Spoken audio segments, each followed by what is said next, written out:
Test. Yep, that's the output feeding into the input. La la la la la la la. I've been on a little hiatus. I don't know what it's doing. Now it'll work. Now it decides that it wants to work. Or does it? It's got no idea. Now it's locked up. That's awesome. And there is some stuff going on over here that's then going back behind me. And I really don't know how this is actually going to function. So I'm sure I'm going to fuck something up in fantastic fashion. Let's do this.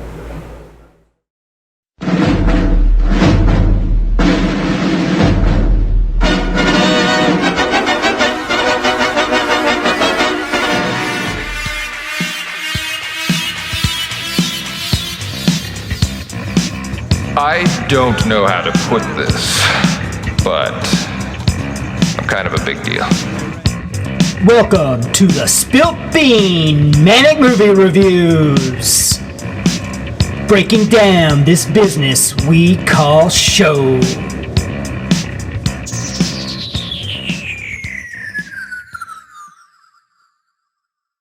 Hey guys, welcome back to the Spilt Bean. I am Jerry Bean, your host, and we are going to talk about some movies on this, the 5th episode of the Spilt Bean.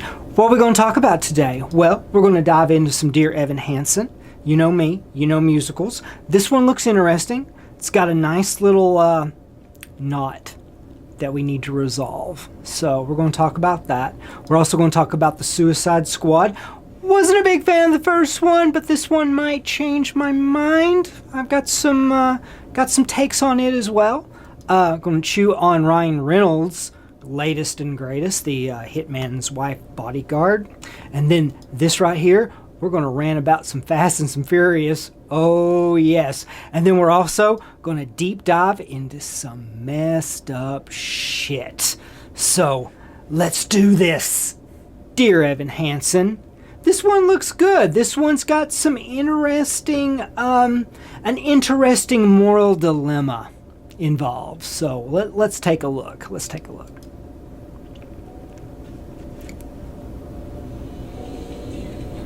So the kid's writing a letter to himself as part of like some therapy, okay? But it's him. It's what he would say to himself. So, you're working some mental anguish out or whatever, high school. Miss that. And so, like, who's this guy? Just going to go and just sign his cast? Okay, no big deal. Weird, nerdy kid, awkward, socially awkward. All right.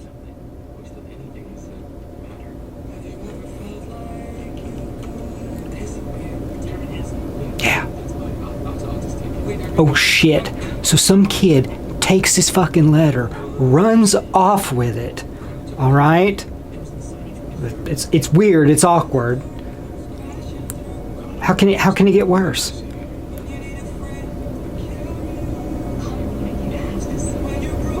His own letter handed back to him. The parents think their son wrote it. Son kills himself. I mean, I know the situation. A comedy of errors, unintended consequences. You're in a pickle. How do you? Surely it unravels. How does it do that? What happens? Oh my God. And the parents, and they're grieving for their child who committed suicide, but you were both never really friends, and it's just holy hell. How does it unravel? How does it resolve itself?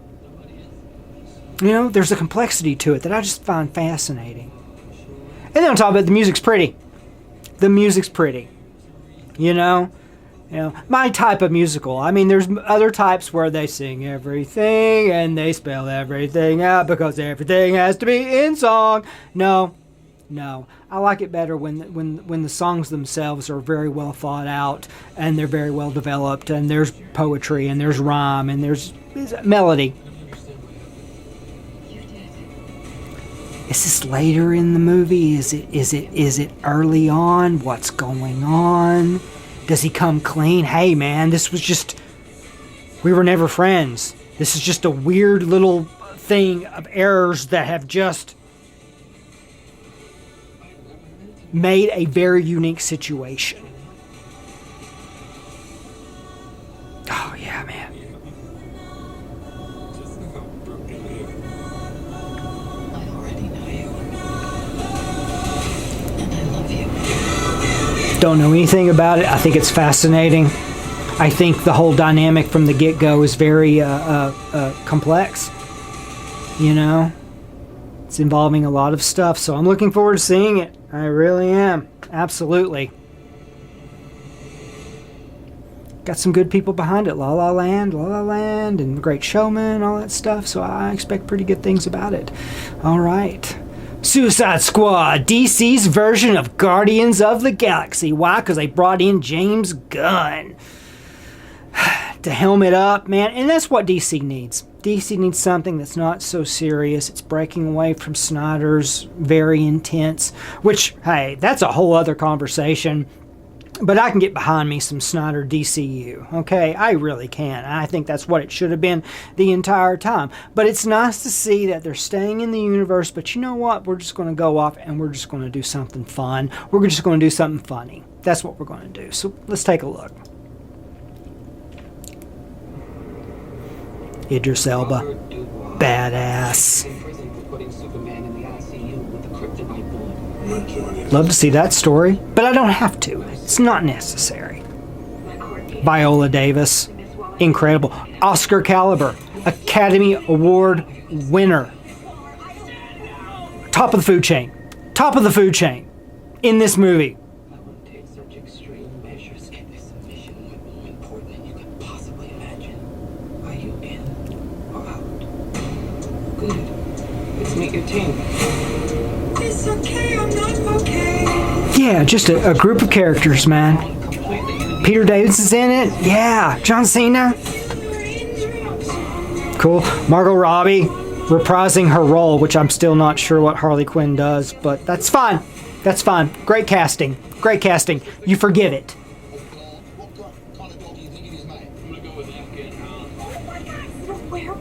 It's a werewolf. Funny. Don't be so serious. No need to be serious. Make it funny, man. Make the characters, base them around comedy. Quinn, Guardians of the Galaxy. Yes. Is to destroy every trace of something known only as Project Starfish. Any questions? Starfish. This is a slang term for a butthole. If there's any connection. No. He has to write it down. No. That's funny. That's fucking funny. Let's get it. It looks cool. It looks cool. It looks good. It looks like it will make me laugh. It will be entertaining. James Gunn won't take itself too seriously. And it will be just an enjoyable film. You know? And I wouldn't think that I would have gone to see the sequel to it, but I'm glad that they just kind of, not that they rebooted it, they just kind of reimagined it a little bit, and they just really took it off into another direction, which I honestly appreciate. I really do. I really do. It's what DC needs, man. It's absolutely what DC needs.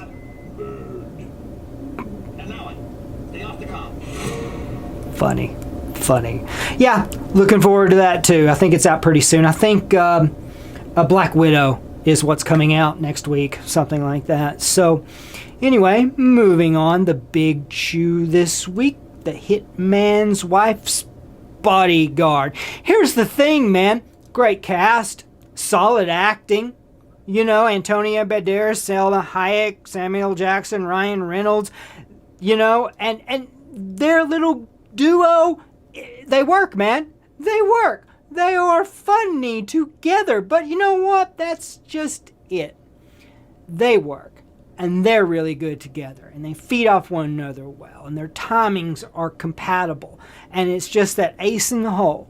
But then they just go to it and go to it and go to it and go to it, and that strength is really the weakness of the whole thing, because they are so strong, they just didn't really put a lot into the story. So the story itself is just really kind of weak, and I think it's really weak because they're relying so heavily on their connection. And it works, but that's it. That's all you got. There's not a lot to chew on this story. There's no real depth to it. Bad guy wants to do something bad, and we're going to stop him. And that's all it is. That's absolutely all it is. And it could be more, but it's not. And, so what did I rate it? What did I rate it at? 3 beans. It's fun. They make a sequel. I'm going to go see it again. I am totally going to go see it again. But that's it. It's just, the story is just so weak that it's just meh. And maybe they'll flesh it out. Maybe they'll give yourself some different bad guys. Maybe they'll give some complexity, man. I don't know. I mean, you can't just make a ton of sequels, nothing, nothing like this. Nothing like this one. Oh, yes, this gem. But let me start out.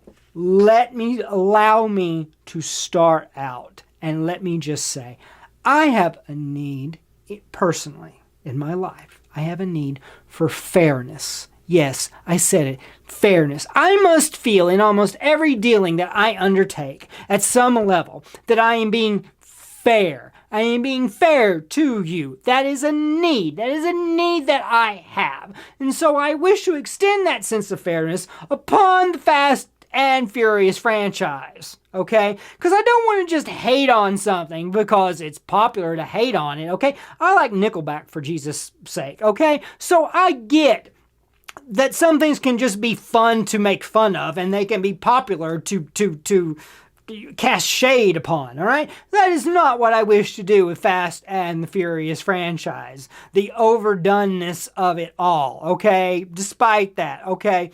This is just crap. This is just crap. So let's just get that out of the way. However, okay, the thing is that the first one worked. The first one wasn't bad. First one was actually pretty fucking good. It really was. It had that simple, dynamic, opposite sides. Cop, crook. Okay, I'm going to go off into your world, but lo and behold, as I immerse myself into it, I become friendly to it, even sympathetic to it. Okay, it's a common theme, and it works. Okay, same thing with Point Break. Same thing with Dances with Wolves. You want to cowboys and Indians. I'm going to go get them off the land, and lo and behold, I'm going to fall in love with one and go to the other side. Hello, Avatar. Hello. That is exactly what's going on. And I mean, it's a classic thing. It's a classic scenario. Romeo and Juliet. Romeo and Juliet. So, the first one, it worked. It worked because of it. But nowadays, it's a convoluted damn mess. Let me go into I'll start from the worst. The worst fucking thing, okay? That it has mutated into absolute garbage, okay? This thing drives me crazy, all right? When they do this shit, when they pull off the fucking Hallmark Channel crap, okay? It's the worst part. It's by far the worst part. It's like Chad from Days of Our Lives shows up and he's going to start riding in Fast and the Furious. And they do this thing where every once in a while the lights go dim, and it's just the mood. You're trying to change the mood. You're trying to make this like really hip fucking thing. And it just, oh my God, it's just the absolute worst, man. It reminds me of when McKinnon does her Justin Bieber impersonation, and it's like this crazy car chase, and it's like, but yo, girl, my love is fast and furious too. I know that I'm tough, but I'm also tender. on the inside. God, it's cringy. It's so fucking cringy, man. It's unbelievable. I curled up into a ball in the theater, and I'm like, oh my God. Oh my God, this is so fucking bad. Because it's the writing, man. It's not the acting. Everybody in that movie can act. Okay, they can. They can. They're all good. That's not it.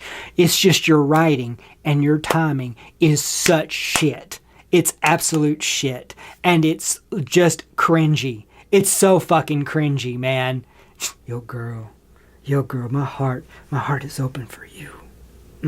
God, it's embarrassing. God, I'm not even doing it. It's not me. I didn't write this, but this is such shit on this screen right now that I'm in the dark and I'm embarrassed and I'm glad that no one can fucking see me. Motherfucker. Oh my God. It's so horrible. It's so horrible. But now, fairness must abound. So let me tell you what is good. What is good? You know what? They have a great fucking fight in it. They have a great fucking fight, man. There's physicality, man. They're beating the shit out of one another. Two big dudes, man. Instead of I'm going to throw hands, I'm just going to pick you up and I'm going to throw you into shit. You know? And that's just, yeah, man. I mean, brutal damage. Tough fucking guys taking their weight, applying some gravity, and just pushing the shit out of one another, man. It's good. It really is good. It's really on point, man. I was really okay with the fight. I really was. It was good. It was really good.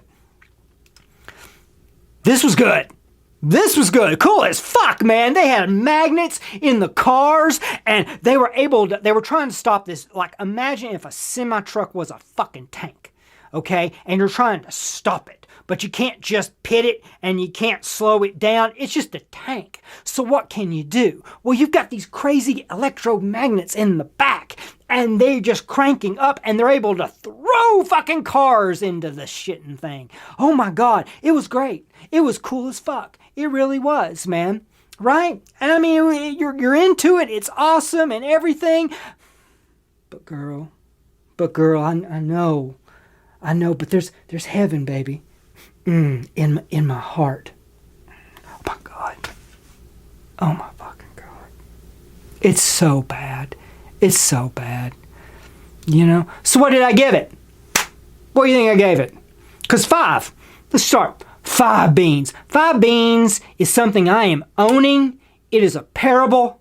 There are multiple storytelling instruments at work.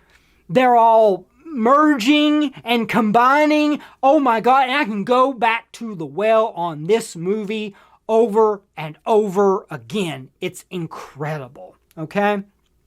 5? No, it's not 5. 4? 4's good. Could be great. I could bring a 4 up to a 5. Maybe there's some dynamic, but it's pretty good. And then I get something else. I'm like, my God, man, that's amazing. I'm going to own this and I'm going to go back to it. And it's like a sermon. It's like a parable that I'm going to revisit over and over again. No. 3. 3's fair. 3's fair. 2's weak. 1 is horrible. 1 is fuck. Like, I'm mad. I'm mad and horrible. I'm mad about it. It's so bad. It's horrible. Okay.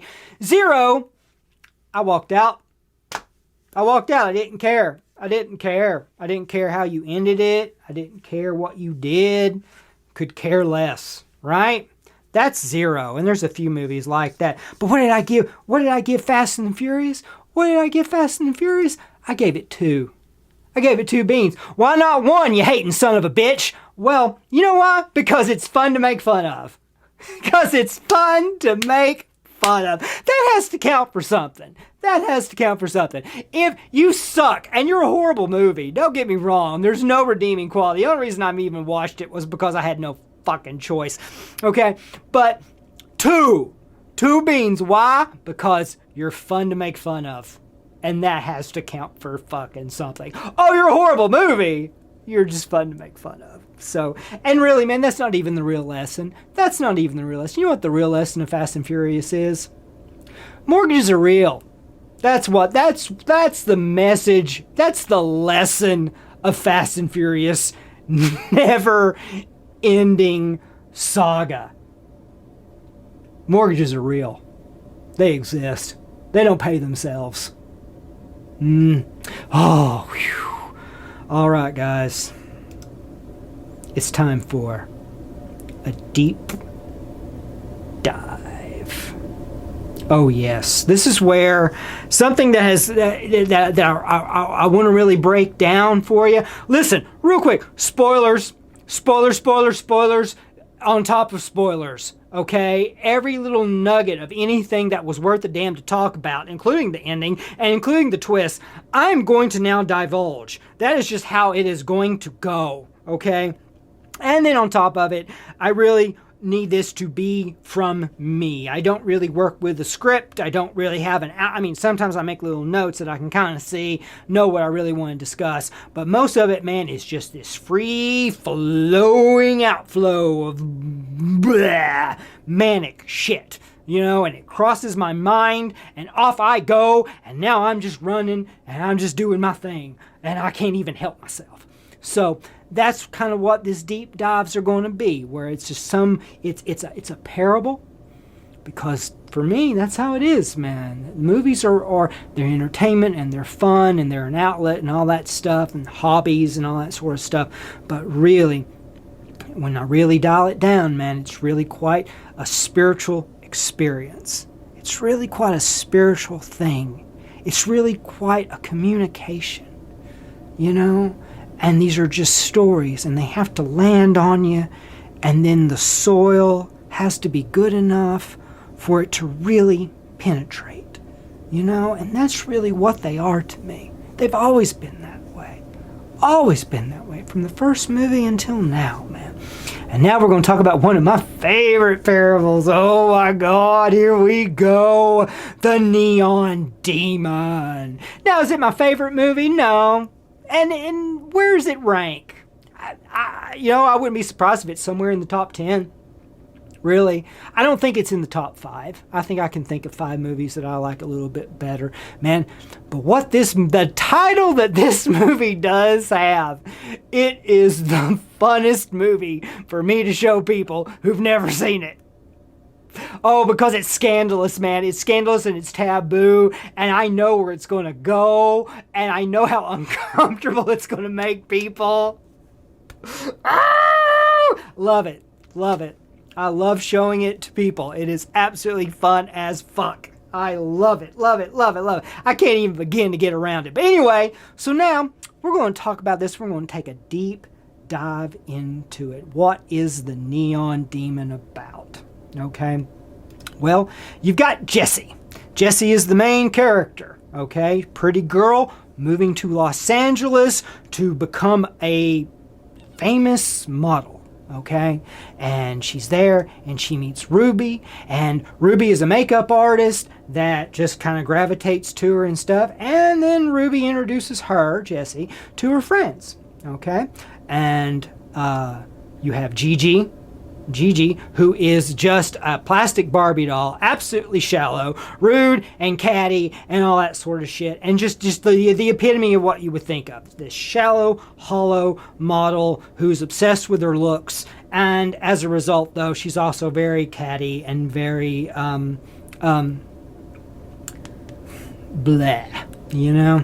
and then you've got Sarah.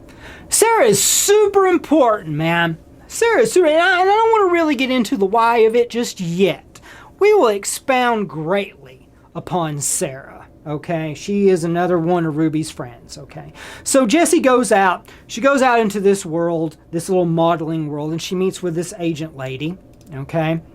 And it comes about in the conversation, okay, you're great, you're incredible, you've got a good look to you, we're totally going to sign you, we're totally going to take you on board, all right? But then it comes out in the conversation that Jessie just turned 16. Just turned 16.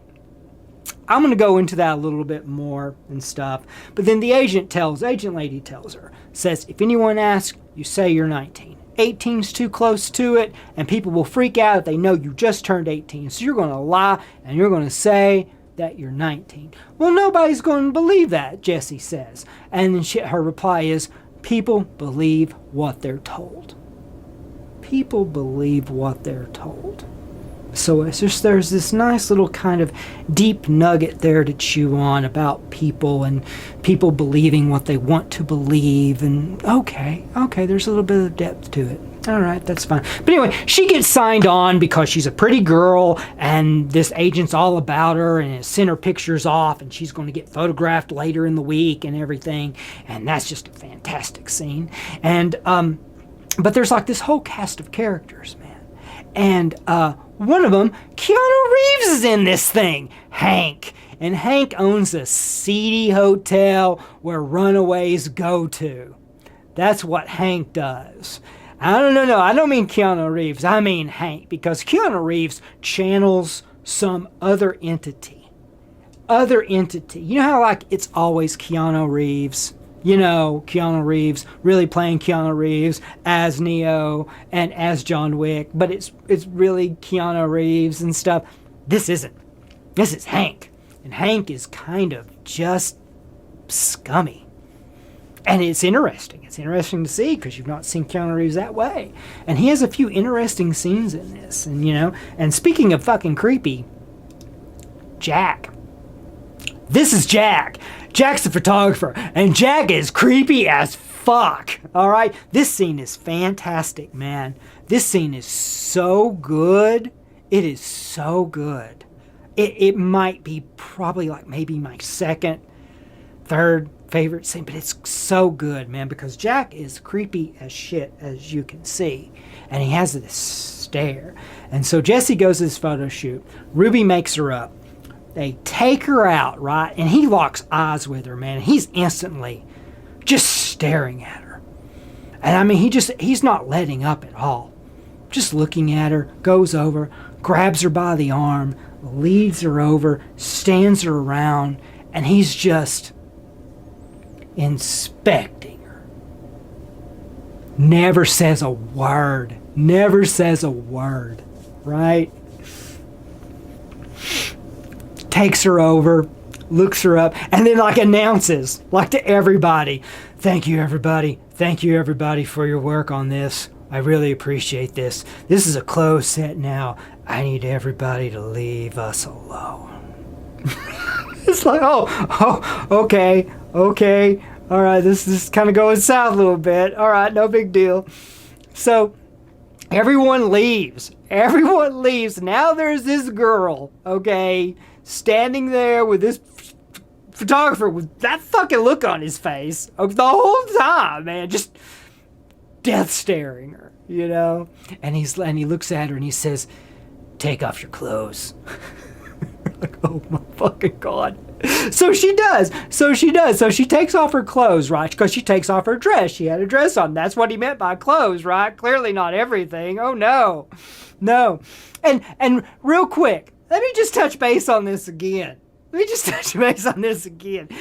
girl was 15. She is now, she's technically closer to 15 than she is 17. I know that they have a word for that. It's called 16. But listen to me. She just was fucking 15 years old. She's pretending to be 19. I understand. But you get the uncomfortableness of this fucking scene, man. Because she's standing there. You can tell she's fucking uncomfortable. And he, of course, Jack's like, take off your clothes. You know, and of course she takes off the dress and he's like, is there a problem? So yeah, she gets goddamn naked. They don't show anything, okay? There is one great image. I wish I could have found it, but I did. Maybe a screenshot or something. But where she's looking down, terrified, fucking terrified. The room is to her. You can tell that she's in the same room, but it's a super close-up of her face. Totally freaking the fuck out, man. She's about to get raped. You just know it, right? And then the lights go off. The lights go fucking off. And like, could it get any fucking worse? Yes, as a matter of fact, it can. Boom, lights are off. She's standing there, freaking the fuck out, okay? You see him milling about, and then you see him go off to the back room, and he comes out with just buckets. He comes up with, not buckets, bad word, like suitcases of something. like, oh my God, what's going to happen to this girl? What's going to happen to this girl? You know? And then he comes up to her, right? And you're like, oh shit, here we go. Oh, the raping. Oh God. Oh crap. I'm going to walk out. This is going to be too much. This is going to be fucking too much. And he pulls up this gold paint and starts wiping it all over her body. And then you're like, okay, but he's gonna rape this girl, right? I mean, he's gonna fuck her up. There's something really fucked up with this guy. This guy's fucking creepy. This scene has played out and intensified, and the tension is insane. And now you don't know what the fuck's gonna happen. Oh my God, she's gonna get raped. She's gonna get raped and or murdered. I don't know. I don't know what's gonna happen. Okay, but man, she's beautiful. She's transformed, man. I mean, he's whopping on her and stuff, and then in the end, he just sloughs it off of her throat and just looks at her. And it's like, yeah, that's what I was wanting the whole time. She's beautiful, she's transformed, and now Jack goes off, take pictures. Just take pictures, man. And that was it, man. That was the thing. It was the reversal of that entire scene, because you were sure it was going down this one path, and it was ramping it the fuck up, man. The look on his face, his tone of voice, like, how creepy can I make this? Take off your clothes. Is there a problem? Yeah, meaning all of them. I need you fully naked. Didn't say anything. You know, didn't clarify. Wasn't trying to apologize at any level, man. At any level. Wasn't trying to clarify. Wasn't trying to be empathetic to her worries or whatever. Thank you, everybody. It's going to be a closed set. Everybody leave us alone. Yeah. You know, and just the way that they do it. They're pushing you on purpose in a direction only to reverse it. That's what's so good about it. That's really what's good. An artist pursuing his vision above everything else. And it doesn't matter the appearance of things, man. It is the muses. It is the muses, and it is the connection to a higher ideal. I vibe with that a great deal, and I get it. I really get it. And then I do appreciate the movie's direction in making it so uncomfortable for me when really it wasn't. When really she doesn't get right, you know, nothing horrible happens to her. You know, she gets transformed in this beautiful image by this photographer that had this in his mind and was really after it, and that's all that he cared for, and that's all that he was concerned about. That's the way it went, you know. So then Jesse's done with the photography thing. Her and Ruby still friends and everything. Hey, if you need anything, give me a call. And so off Jesse goes into the world of competition, where you've got bunches of girls all wanting the same spot, and then you come along. How's it going to work out? You barely fucking know anything, you know? I mean, you're fucking 16 years old. What the fuck do you know, right? So now she's going to go off into the world of this like runway competition modeling, you know? No big deal, okay? But then, so you've got the fashion designer who is picking the models for the runway, who loves her, man, like lights up, like he is just, oh my God, like the first time he's ever even seen a woman, you know, just beautiful, just taken with her so much. And he's watched, up at this point, he's watched like 4 or 5 girls do their little runway walk, completely unimpressed, completely playing with his handkerchief. Like totally distracted. But then Jesse comes along and, oh man, he just opens right up, you know. And then Sarah, the one girl, she's there. And of course, she's rejected. So she runs off. Jesse's on board the show. She's going to be a part of the show. She doesn't know exactly what she's going to be doing yet, but she's 100%. They've signed her, everything. Sarah gets passed over, goes downstairs, and in a fit of rage begins beating a mirror, man. So dejected, so demoralized, so upset at herself. I mean, just all that. Self-destruction, man. So she busts this mirror. Jesse comes down there. Hey, what's up? You did really good. You did really okay. And then Sarah's big thing. And again, Sarah's a super important character. She really is. Okay, and we're going to talk more about even this scene later on. But Sarah looks at her and it's just like, don't do that. Don't placate me. I wasn't trying to do anything. And then Sarah's like, what is it like? What is it like? And she's like, well, what do you mean? To it be the dead of winter and you are the sun. What is it like to come into a room like that? You know? And then Jessie doesn't deny it. She kind of looks at her and says, it feels pretty good, you know? And she's like, I got it, you don't, huh? And then about that time, Jessie cuts her hand horribly on a piece of glass, a piece of mirror, okay? And this is your first indication. This is your first indication that there might be more going on than meets the eye. What? What? No. Wait, why are now you making a play for her blood? Is this a vampire movie? Am I watching a vampire movie? No. Vampires, you say, oh, no. No, totally fucked up. Okay, but this is your first glimpse. This is really the first time you really get an indication this shit is going south. There is something that is not right here, okay? But then, moving on, Jessie goes to, this is a super big moment in it, and it's really well done. It's really fantastic. So she finally goes to the modeling show that she just got hired for, okay? And comes to find out that she is going to be the lead. She is going to end the show. So she is the pinnacle. She is the finale to this model show. Never before, like her and Gigi even get into it and stuff. And it's fantastic. It's a fantastic dialogue and stuff where Gigi's talking about all the plastic surgery that she has, and she makes a comparison that it's just good grooming and that nobody likes the way they look. And then that's when Jessie says, well, I do. And it's just rubbing it in your face. Not directly, mind you. Really not. The same thing with Sarah. Feels good when I'm the center of attention. And then with Gigi, nobody likes the way they look, but I do. I'm fine with it. Yeah, I have what you don't have. Yeah. So there's that. And that plays out a little bit more later and everything. But this scene is so fucking good, man. Because it's not literal. It's a very metaphoric scene.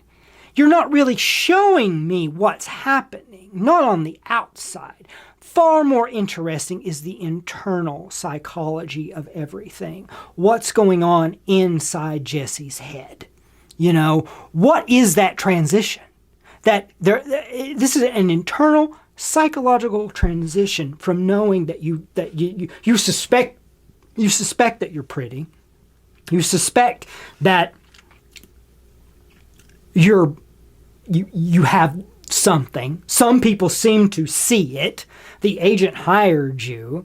Jack turned you into some golden goddess and just loved every bit of it. And now you've got this fashion designer just ogling over you, giving you the top spot in your show. What's that doing to your confidence? What's that doing to your self-esteem? You know, what's happening to you? And so this movie is now going to try to kind of show that.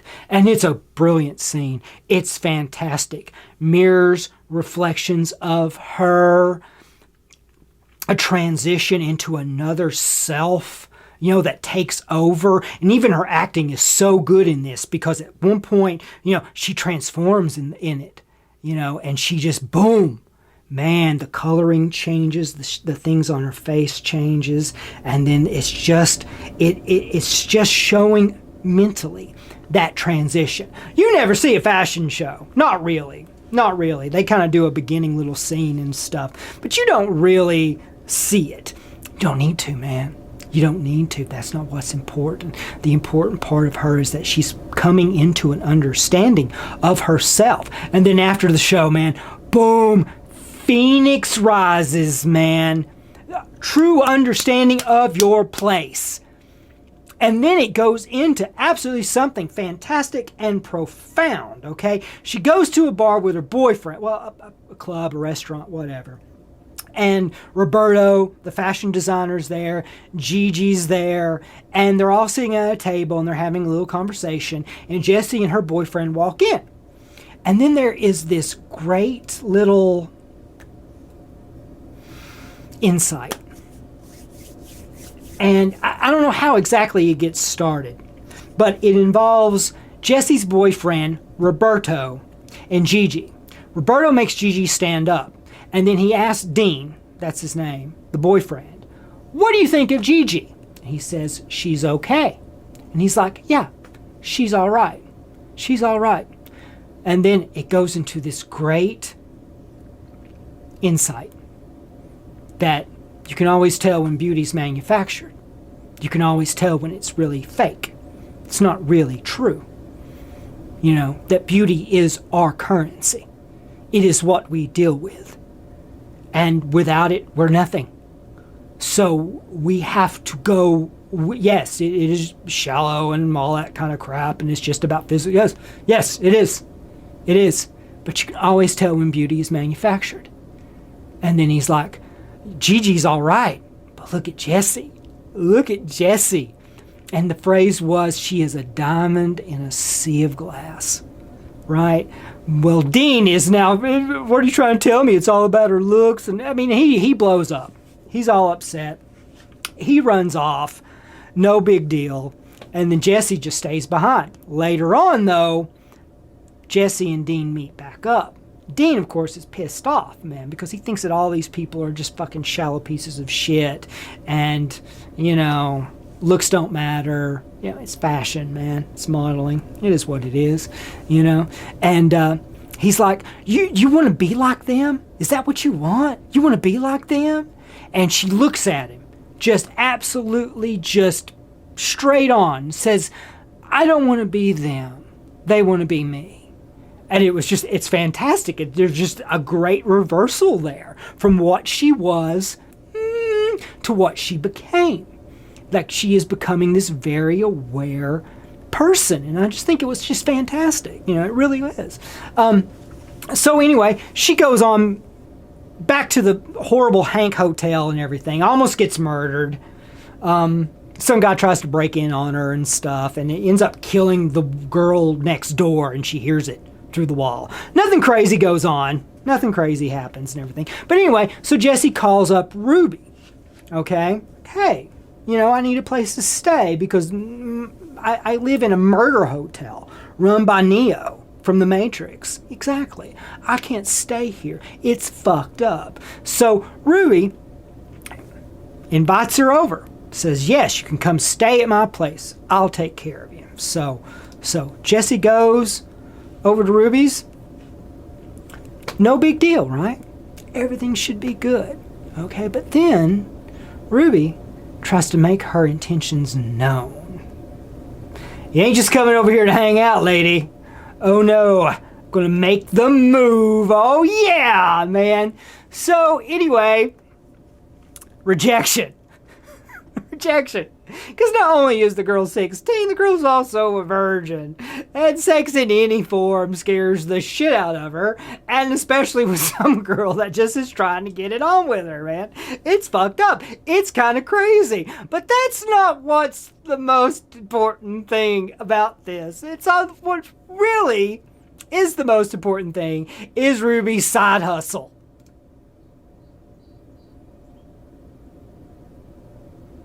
Off to the side, Ruby is a makeup artist, but she also freelances at a morgue. She's also, I don't think she's a mortician. She just works for a mortician's office, and she does makeup on dead people. Lo and behold, though, one day she's working on somebody who kind of reminds her of Jessie. Okay? This scene is the worst. Oh, God damn. Oh, shit. You know what there's not a big market for? I've come to find out. You know what there's not a really big market for in the movie world? That's lesbian necrophilia. Go figure, right? So yeah, sure enough, man, she shuts the door, locks it, and the whole buildup is just more uncomfortable. And usually anytime I show it to people, you can feel it. You can feel it. You don't quite, because one, no, man, they're not going to do that. That's like super taboo. There's no way they're crossing that line, right? But then as the scene progresses, man, and as she's walking across the room and as she locks the door, and it's just, it feels and you know where it's fucking going. Oh my God. So off in her mind, man, she's having her way with Jesse. But in reality, something very, very different is going on. Let me tell you something. Jerry Bean, we would like to commission you to write a necrophilia scene. Oh, okay. I'll do my best. I know nothing. I am relying on zero experience. I am relying on nothing. I don't know shit. I don't know the dynamics. I don't know the nuances. I have no idea. I have zero experience with lesbian necrophilia. Zero. Okay? I'm going to fuck it up. I'm going to fuck up a scene. I don't know what the fuck I'm doing. I have no idea. This scene, not only is it just horribly uncomfortable, not only is it horribly uncomfortable, not only do they not cut to black, they do not fade to black. You do not get the impression that it's going to happen. Oh, no. You get completion. You get post-orgasmic rest. That's what you get. That's exactly what you get. But this scene is so uncomfortable and so detailed, I'm like, who the fuck did you talk to? Who did you talk to? You talked to somebody. Oh, yes. No. You didn't dream that up.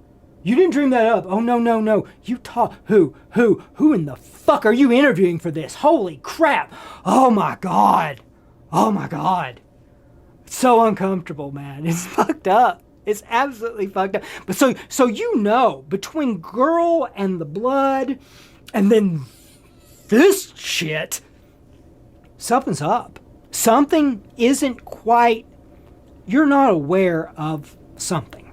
You really aren't. So anyway, Ruby is done with that, and she goes home to find Jesse. Jesse now is under full ascension, full knowledge of herself, who she is. She just lays it out. She talks about how girls would starve themselves and butcher themselves to become a second-rate version of me. And she's just under full power, man, full strength, all of that, man. But this is what she doesn't know. This is what she doesn't quite understand, okay? Is that she has something that people want. She has something naturally that people have to really work for, and they have to struggle for, and not everybody gets, man. And she's not aware of that. She's not aware of what people would do to have what she holds. She doesn't know her environment. She's made the wrong friends. She's made the wrong connections. Shit's about to go south, man. Really fucking south. So, sure enough, that's the story of Jessie. They kill her. They run her. All three of them. Gigi, Sarah, Ruby. They all run after her, chase her down. She gets kind of cornered. There's a pool there with no water in it. Okay? And, I don't know the dynamics. But anyway, the pool's drained. No big deal. But it's a deep damn pool. And so, sure enough, man, she gets tossed. She gets pushed. Boom, man. Breaks her leg. It's fucking gross as shit. Smashes her head. And then she fades to black just as all three girls are walking towards her at the bottom of the pool. What do they do? Apparently what we don't know, or what we come to find out, is this is a coven of witches. This is, what do they call it? the occult elite, like the high end, not the ones in the trailer parks and shit, not those Satanists. No, man, no, well connected, like a coven of witches almost, satanic in nature, something, fucking something. So anyway, they decide to bathe in her blood. Yes, they decide to gut her, bleed her out, bathe in her blood, and they eat her. Yes, they eat her. They fucking eat her. All right, and then there's like this segue. I mean, like it's done, and you feel like this. Jesse's dead. Your main character is dead, right? And so then they have this this outro, this long kind of like, wrapping it all up, and that's when it's really good. Ruby's in mourning, going around topless.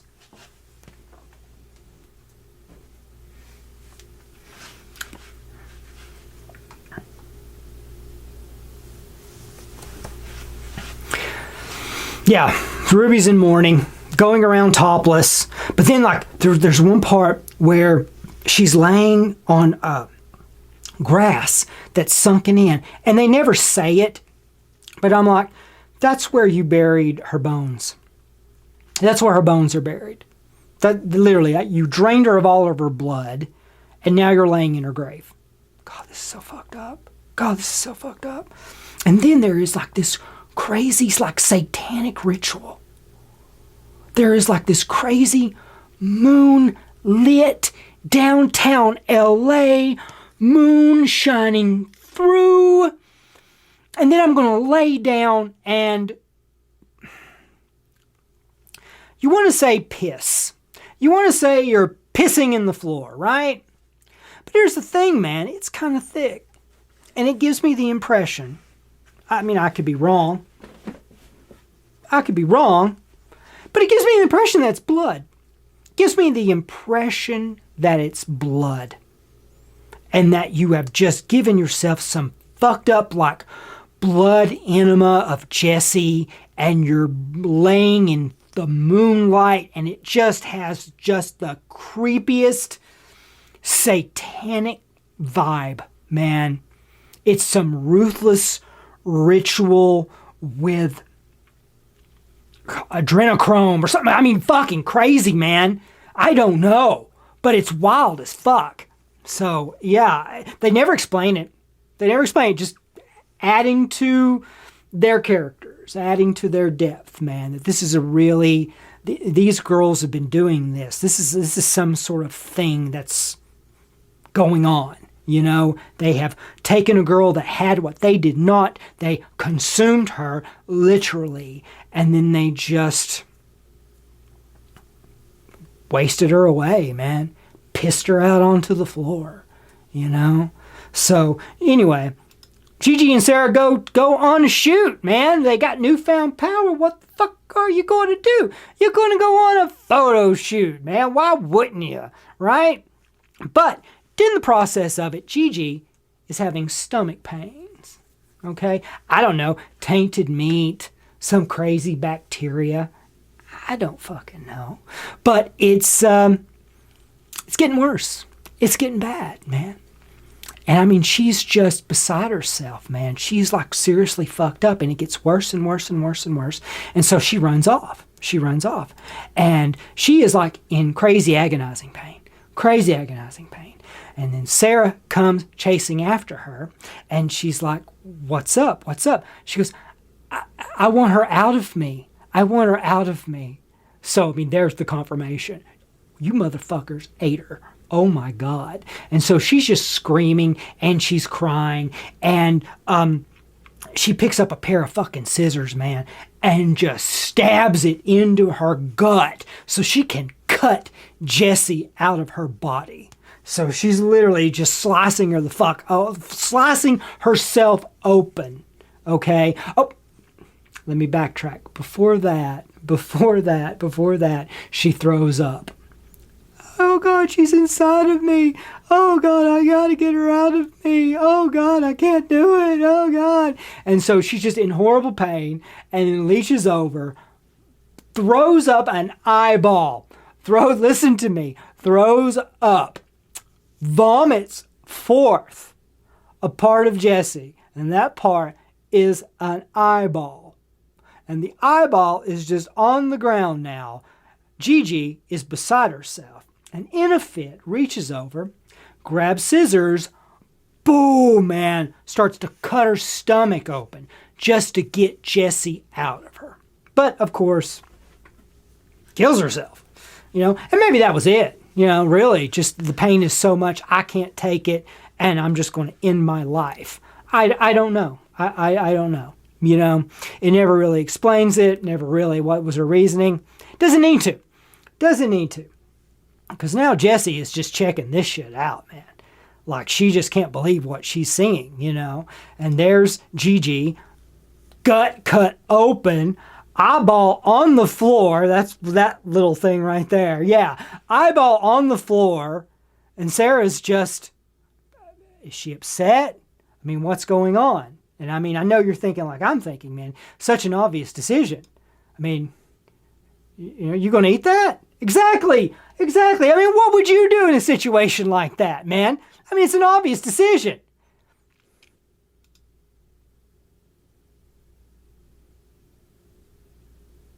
Oh, yeah. She eats it. The girl, recap. Gigi ate Jessie.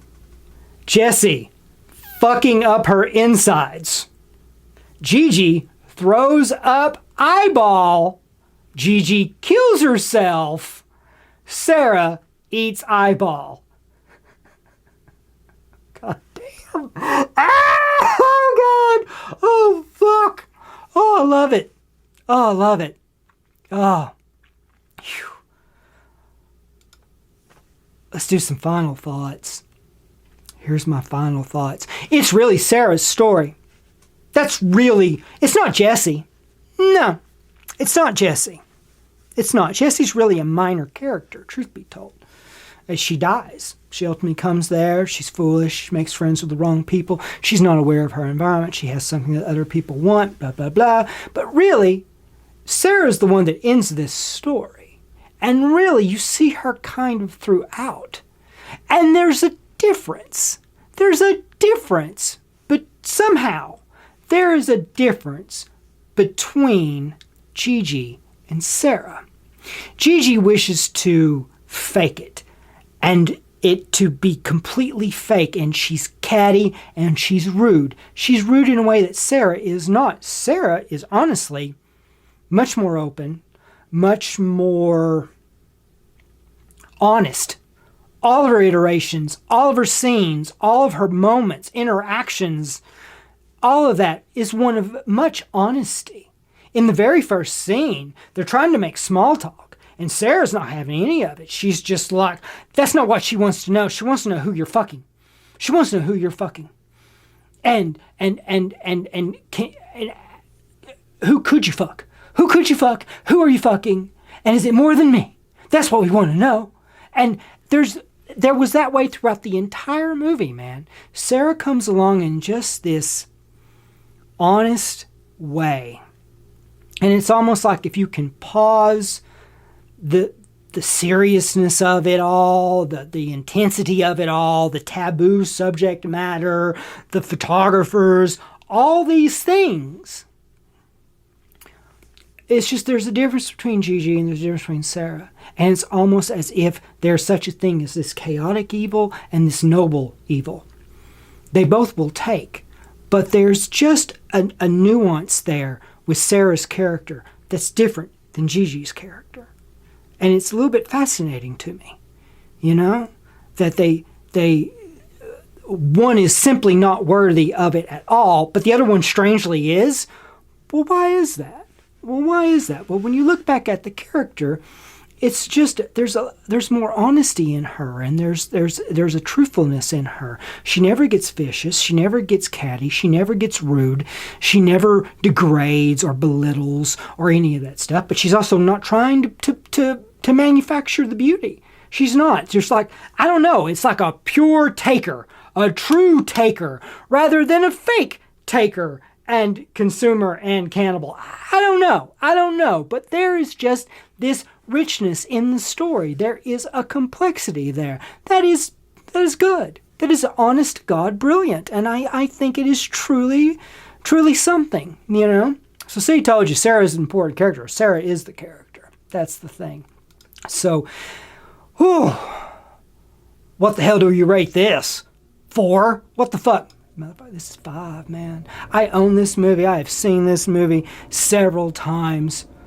Occult, elite, richness of the psychology involved, the shockness of it, the fun of showing it to the unsuspecting. Oh yes, man, forever and ever. I love this movie. It's totally fucked up. It's horribly shocking, but man, fun times. I'd watch it anyway. So, yeah, spoilers. I mean, I pretty much dissected almost all of it. There's a few little things here and there, but it's all good. It's a beautiful film, too. Color palette's fan-fucking-tastic, man. It really is. I love there's a little scene in the beginning of an LA art show. Oh, God, it's so crazy.